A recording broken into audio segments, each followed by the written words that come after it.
What's up, everyone, and welcome back to Movie Raised.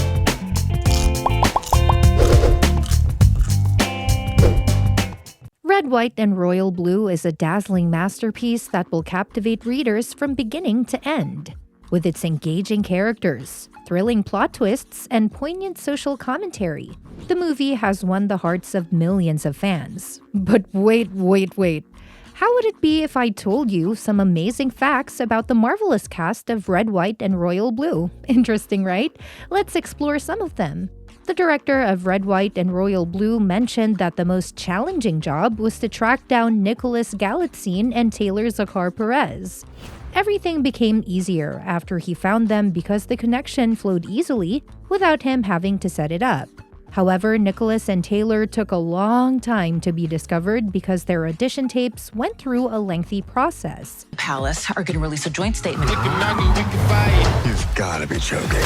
You can hate Prince Henry all you want. My NDA is bigger than yours. I want you to know that. You're wearing lifts. Know that too, sweetheart. Nicholas Galitzine is a descendant of a royal family. He also played the role of Prince Robert in Cinderella alongside Camila Cabello. He started his career with the 2014 film The Beat Beneath My Feet. He also performed in movies like Purple Heart, The Craft Legacy, High Strung, and The Watcher in the Woods. Although the physical requirements for Henry were declared when the auditions were announced, Matthew had deeper criteria set aside. While many actors were sending in their audition tapes for Henry, he stated that he needed an actor who could protect Henry and not someone who was exactly like the character. The director wasn't looking for someone who could play it, but rather someone who could make Henry feel safe.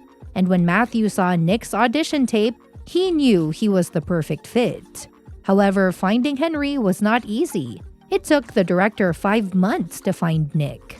Matthew was fine with canceling the project if he couldn't find the right actors, revealing that finding the right actors was the most important factor in the filmmaking process.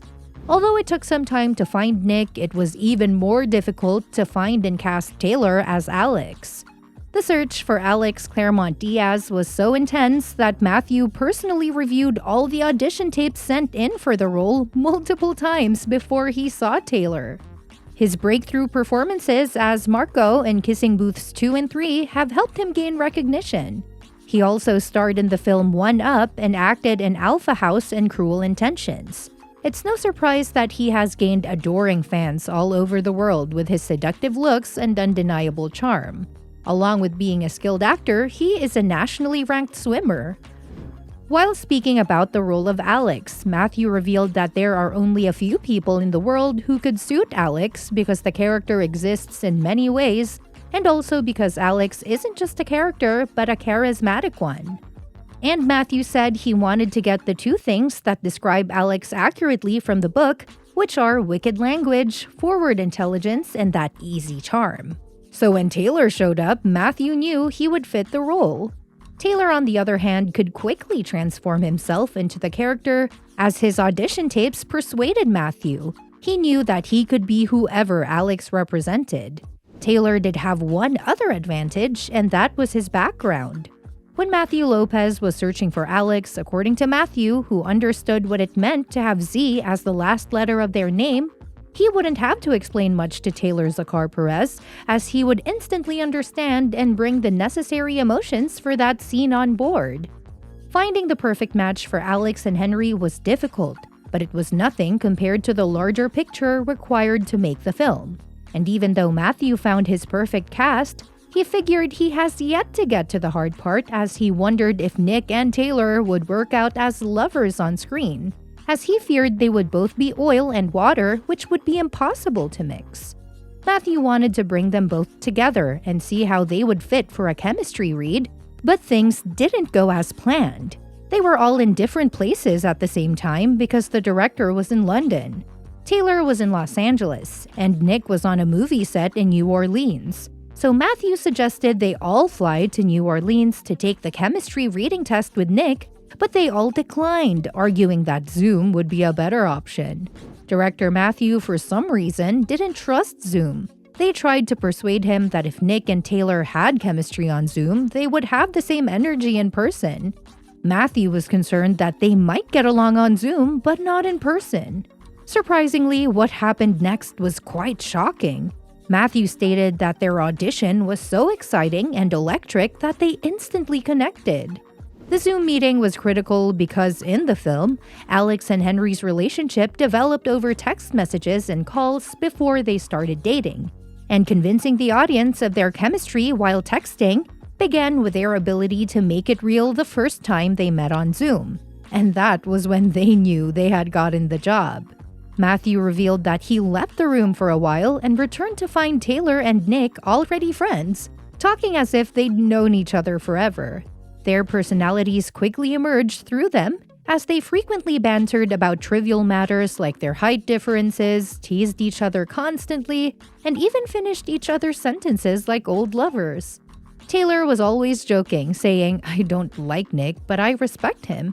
And Nick was always ready with his counterattack, saying, "Mine's the other way. I don't respect your game, but I do like you very much." And this crazy but fantastic chemistry made the casting team realize they made the right choice by casting Nick and Taylor. Many fans are wondering if sexuality was required to cast Taylor and Nick as LGBTQ+ characters, despite the fact that their chemistry was obvious from the start. Casting straight and queer actors has always been a challenge, particularly in films like these. But Matthew said he didn't have to worry about it when he cast Nick and Taylor. Matthew stated that sexuality can change at any age, but the effort and love put into the project will not. The director went on to explain that Taylor and Nick are similar to the characters they play, but the secret is that they transform themselves into roles because that isn't necessarily who they are. So in all of the criteria used to select Taylor and Nick, their sexuality wasn't a factor, which meant they didn't have to be into men to get the roles. They just had to be Alex and Henry, and that was enough. Another significant role in Red, White, and Blue is Uma Thurman's portrayal of the first female president and the loving mother. When thinking about who would play the president, Matthew immediately thought of Uma Thurman.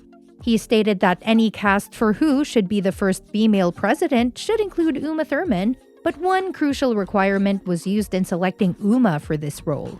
And the criteria boiled down to a simple question: would you vote for Uma Thurman for president?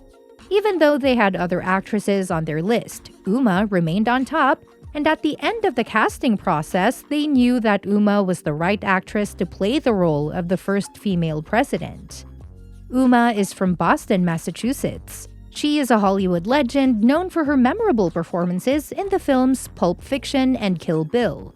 She's made an unforgettable impression on the industry in terms of her personal life, thanks to her extraordinary talent and undeniable presence.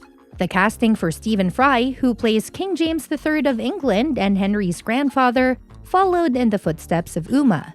Stephen was the top choice to play the king, and Matthew was overjoyed when he agreed to participate in the project.